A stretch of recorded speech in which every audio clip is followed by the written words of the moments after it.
Bonjour tout le monde et bienvenue à Parlons Otaku aujourd'hui.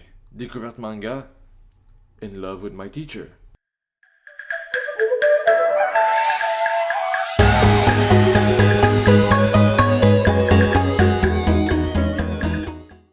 In Love with My Teacher, un manga qui a été écrit par Saki Aikawa. C'est un manga qui est sorti en 2010 au Japon chez Shogakukan si je me souviens bien. Et en France, ça a sorti en 2016 chez Soleil Manga. Bien sûr, c'est un shoujo qui a été écrit par l'auteur de He is a Beast. Donc pour les amateurs de Saki Aikawa, vous savez c'est qui. Et c'est quoi l'œuvre en fait. Et c'est ça, c'est un manga qui est un one-shot, qui est juste un tome. Et sans plus tarder, en fait, je vais vous lire la quatrième de couverture. Nozomi a menti sur son âge pour décrocher un petit job, mais se fait griller par son professeur principal, Sawamura. Heureusement pour elle, il la laisse faire. C'est là que commence une relation secrète entre eux. Quand ils sont ensemble, son cœur se serre. Cette sensation, ce serait de l'amour. Mais est-il gentil avec elle uniquement parce que c'est une élève? Donc voici une compilation d'œuvres qui résonnent en chacun de nous. Et voilà, je le dis tout de suite avec la dernière phrase. In Love with My Teacher. Quand j'ai lu le titre, je me disais, bon, ok, on a droit à une histoire shoujo, In Love with My Teacher, mais quand on lit le quatrième de couverture, c'est une compilation de petites histoires écrites par Saki Aikawa. Et donc, nous avons droit vraiment pas à juste une histoire. Et ça, c'est un petit commentaire, là, je dois vraiment dire. Là, lorsque c'est un manga de compilation d'histoires, pourquoi ils mettent juste le résumé complet de la première histoire? Et je veux vraiment mettre mon point là-dessus sur In Love with My Teacher, parce que In Love with My Teacher, c'est pas bien sûr la seule histoire. Donc, le manga In Love with My Teacher a l'histoire de In Love with My Teacher, de Caprice et Comédie, de Flower of Love, de Hierarchy Revolution et de Demande Pressante. C'est 5 histoires, et pour être bien honnête, quand j'ai lu, c'est peut-être genre 15-20 pages In Love with My Teacher. C'est 15-20 pages dans tout le manga, qui est pas très épais, je dois l'admettre. Mais sérieusement, c'est même pas le quart du manga, et on met un résumé. Et pour être bien honnête, c'est un résumé pas mal qui va tout résumer la première histoire, mais après ça, on n'a pas une idée sur les autres, est-ce qu'on va les aimer ou non. Mais bref. Mon petite parenthèse est finie. Mon petit talk est fini. Et en fait, comme vous avez pu voir, là, c'est pas que je n'ai pas fini le manga, c'est juste que j'ai mis le petit accrochable ici pour vous parler en fait, pour mieux vous expliquer un peu chacune des histoires. Parce qu'il y a une page où Saiki Aikawa va parler en fait de la raison de certaines de ces histoires. Et on va commencer avec le In Love with My Teacher, où est-ce qu'elle dit ça faisait longtemps que j'avais pas eu d'histoire courte à faire, c'était sympa à dessiner. Donc, comme on peut comprendre, c'est une histoire qu'elle a probablement créée pour le manga, en fait. Et les autres histoires, c'est d'autres histoires qu'elle avait faites avant et qu'elle a toutes mis dans une compilation. Donc, on va aller avec l'histoire d'In Love with My Teacher, qui est carrément, comme dit, le quatrième de couverture. Notre personnage principal, c'est Nozomi. Elle ment sur son âge pour avoir un job. Parce que techniquement, selon ce que j'ai compris, dans son école, elle n'a pas le droit de travailler, mais, donc non seulement c'est quelque chose qu'elle pouvait pas, elle n'a pas le droit de travailler, puis en plus, elle travaille dans un endroit, je pense, qu'ils vendent de l'alcool, et elle a pas l'âge, en fait, pour vendre de l'alcool. Et son prof va la voir lorsqu'elle travaille, va la voir en travaillant et va décider en fait pour sa sécurité de la raccompagner tard le soir à chaque soir qu'elle travaille. Et bref, on sait qu'est-ce qui se passe plus tard et après, ça ne prend pas la tête à Papineau comme on dit au Québec pour comprendre qu'est-ce qui va se passer dans cette courte histoire. Après ça, on a l'histoire Caprice et Comédie qui, Saiki Aikawa va dire « C'est le bonus le plus ancien de ce tome. Ouah, j'aurais préféré le garder caché. » Effectivement, peut-être qu'elle aurait préféré le garder caché, compréhensible. Parce qu'en fait, si je me souviens bien, Caprice et Comédie parlent de l'histoire d'un couple, en fait, qui sont déjà en couple. C'est pas quelque chose où est-ce que la romance va tranquillement s'installer, mais c'est un couple, en fait, où le gars va clairement négliger sa copine. Juste avant Noël. Et bref, voilà. Petit résumé, là, c'est vraiment des cours d'histoire, je veux pas spoiler, donc va un peu négliger. Et là, après ça, va arriver l'histoire du couple avant Noël. Sinon, après ça, la troisième histoire se nomme Flower of Love, qui, Saiki Aikawa dit, ça devait être publié en 3 fois. Et finalement, elle a été super raccourcie. Voilà pourquoi des fois, ça paraît un peu tiré par les cheveux. Et oui, premier commentaire sur Flower of Love, probablement l'histoire que j'ai le moins aimée. Sérieusement, l'histoire que j'ai le moins aimée dans les 5. Et comme elle dit, c'est un peu compréhensible. C'était supposé être une histoire qui au moins avait 3 chapitres, selon ce que je peux comprendre. 3 chapitres au moins. Et finalement, ça a été en un chapitre. Et c'est donc vraiment très raccourci, très poussé par les cheveux. Mais si on parle, c'est vraiment en fait, si je me souviens bien, l'histoire d'une fille, je me rappelle pas tous les noms, mais on va dire la fille, techniquement c'était juste avant son anniversaire, et un gars super populaire de son école veut l'inviter le samedi avant son anniversaire, donc quelques jours, je pense que c'est 3 jours avant son anniversaire, et donc elle va penser que c'est un rencard, alors que non, finalement, il va l'amener chez elle, en fait, sa maison familiale, et en fait, elle va découvrir un peu plus sur sa maison familiale qu'elle n'a jamais connue, genre l'histoire familiale qu'elle n'a jamais connue, sur le secret de sa famille, bref, full deep et tout ça. Et il y a, bien sûr, c'est un shoujo, donc vous savez qu'est-ce qui se passe plus tard. Et donc, c'est un peu ça l'histoire.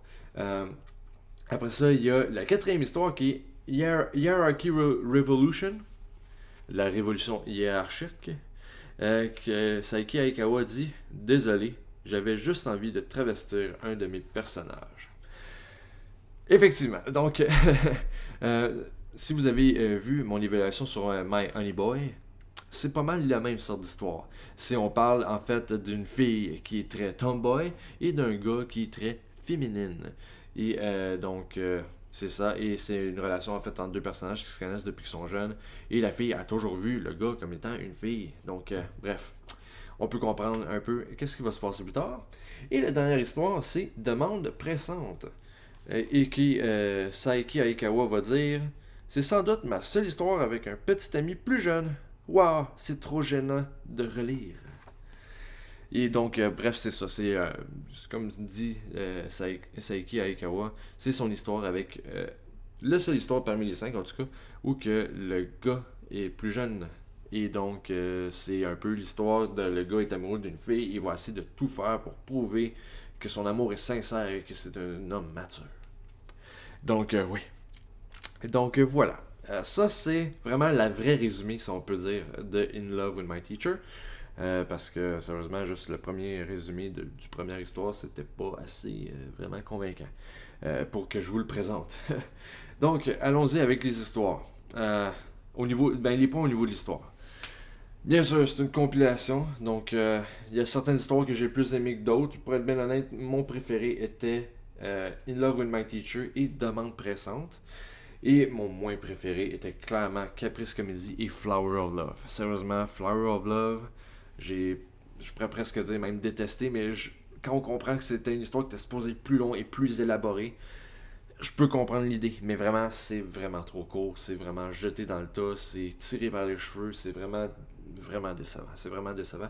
Et Caprice et Comédie, sérieusement, là, je sais pas quel type de lecteur c'était supposé destiner, parce qu'il y a des, sérieusement, genre, je pourrais dire même dans certains autres, là, mais comme, on pourrait dire, ouais, dans Caprice et Comédie et Flower of Love, là, sérieusement, là, le comment je pourrais dire pas le masochisme, c'est pas le bon terme, mais en fait le côté du gars là, sérieusement, qui est vraiment toxique là, et je pourrais dire là, comme sérieusement, je comprends pas, moi en tout cas ça m'a zéro attiré, le gars sérieusement, j'étais plus fâché envers lui que autre chose dans toute l'histoire.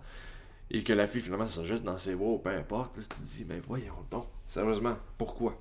Pourquoi? Le gars, genre, t'a traité comme une merde pendant presque toute l'histoire, et finalement, c'était pour l'amour, finalement, qui le tenait caché, genre, quelque chose du genre, tu sais, donc, j'ai vraiment pas aimé ça. Je vais être banal, j'ai vraiment pas aimé ça. C'est dommage parce que vraiment, le premier histoire, In Love with My Teacher, était quand même assez intéressant. Et un peu comédie, donc genre c'était quand même. Tu te dis, alright, j'aurais voulu que ça soit plus long. Et en fait, si ça aurait été juste probablement l'histoire d'In Love with My Teacher qui soit vraiment faite dans tout un tome, ma note de l'histoire aurait été vraiment mieux, selon moi. Parce que l'histoire entre le professeur et l'élève était vraiment très intéressant et vraiment très captivant, si on veut. Parce que je suis quelqu'un qui aime quand même certains shoujo. Shoujo, là, c'est pas parce que je lis des mangas gore que j'aime pas les mangas shoujo. J'en ai quelques-uns que j'ai vraiment aimé et malheureusement, ce manga-là n'en fera pas partie. C'est ma seule œuvre en fait que j'ai lu de Saiki Aikawa, et ne vous inquiétez pas, si j'ai à lire un autre Saiki Aikawa, je ne vais pas tenir compte d'In Love with My Teacher, sachant que justement c'est une compilation, donc je peux comprendre là vraiment que c'est peut-être pas le meilleur tome à lire pour s'introduire dans l'art de Saiki Aikawa. Et voilà, donc au niveau de l'histoire c'est ça. Au niveau du dessin, si on veut, c'est très shoujo. Je vais essayer de montrer des exemples, mais vraiment les yeux des personnages féminins en particulier sont très grands ouverts et les personnages masculins sont un peu plus bas si on veut. Donc ça mettons, je donne un exemple. Là, ici on voit une des personnages, les yeux vraiment destinés pour montrer les émotions du personnage et les yeux de l'homme un peu plus bas si on veut, un peu moins grand ouvert. Donc c'est du shoujo à l'état pur si on veut. Et en fait, ça révolutionne pas le graphisme. C'est un graphisme qu'on s'attend à voir. C'est de l'art qu'on s'attend à voir normalement dans un manga shoujo typique. Pour ce qui est bien sûr de l'intrigue, bien sûr, il y en a pas. Il y en a zéro parce que c'est une compilation. Par contre, je vais être bien honnête, si jamais il existe une année un In Love with My Teacher 2 ou que c'est carrément une suite de chacun des compilations, je vais vouloir le lire pour In Love with My Teacher puis pour Demande pressante. Mais je vais toffer les autres en fait. Je vais toffer les autres. Bien sûr, comme je disais, là, pour donner un exemple sur Hierarchy Revolution, j'ai lu My Honey Boy, que j'ai fait une évaluation. Donc, si vous n'avez pas lu l'évaluation, allez le voir. Ou que genre j'ai quand même bien aimé le manga, mine de rien. Et que genre, pour être ben honnête, je préfère l'histoire de My Honey Boy que celle de Hierarchy Revolution. Donc voilà. C'est pas mal tout ce que je pourrais vraiment vous dire sur le manga In Love with My Teacher. Bien sûr, c'est rien de révolutionnaire. Grâce à tous ces points-là que je vais vous donner, que je viens de vous donner, je suis obligé, vraiment obligé, de vous donner la note de 4.5 sur 10. 4.5, et je vais vraiment dire 4.5 parce que je vais donner une bonne note à In Love with My Teacher, Demande pressante et peut-être une demi-bonne note à Hierarchy Revolution. Donc ça fait sur 5, 2.5. Ouais, ok, ouais. 4.5, 5. Ok, je vais donner 5 sur 10. Ma note finale, 5 sur 10. Mettez ça là, c'est officiel. 5 sur 10. 5 sur 10, ça ne donne pas la note de passage, malheureusement, de 6 sur 10. Donc, voilà. Par contre, si vous aimez vraiment les petites histoires de shoujo, je peux vous le conseiller. C'est peut-être juste, ça n'a pas été le style de manga que je m'attendais à lire. Je n'étais pas probablement dans le public cible et je crois toujours qu'il y a un public cible pour chaque manga. Donc, si vous voyez que je donne une note qui est vraiment pas très bonne, ça veut pas dire que ce manga-là n'est pas fait pour vous. Mais malheureusement, il n'était pas fait pour moi. Vraiment dommage. Si jamais, comme je dis, Saiki Aikawa continue de faire un autre manga et que je dois l'évaluer, je ne vais pas me prendre en note ce manga-là pour me baser sur son œuvre. Et voilà, donc pour ceux qui sont vraiment des amateurs de shoujo, de courtes histoires shoujo, vous pouvez l'essayer. Peut-être que vous allez l'apprécier contrairement à moi. Et voilà, et si vous avez déjà lu le manga, s'il vous plaît, laissez-moi savoir dans les commentaires. Ça me ferait plaisir de vous pouvoir partager notre des appréciations mutuelles et pouvoir converser avec vous. Ça me ferait vraiment plaisir de vous parler de notre appréciation des mangas en général. Et si vous avez aimé la vidéo, s'il vous plaît, laissez-moi un petit pouce bleu, ça me ferait vraiment plaisir. Et j'espère vous voir au prochain épisode de Parlons Otaku. N'oubliez pas, soyez otaku. À la prochaine!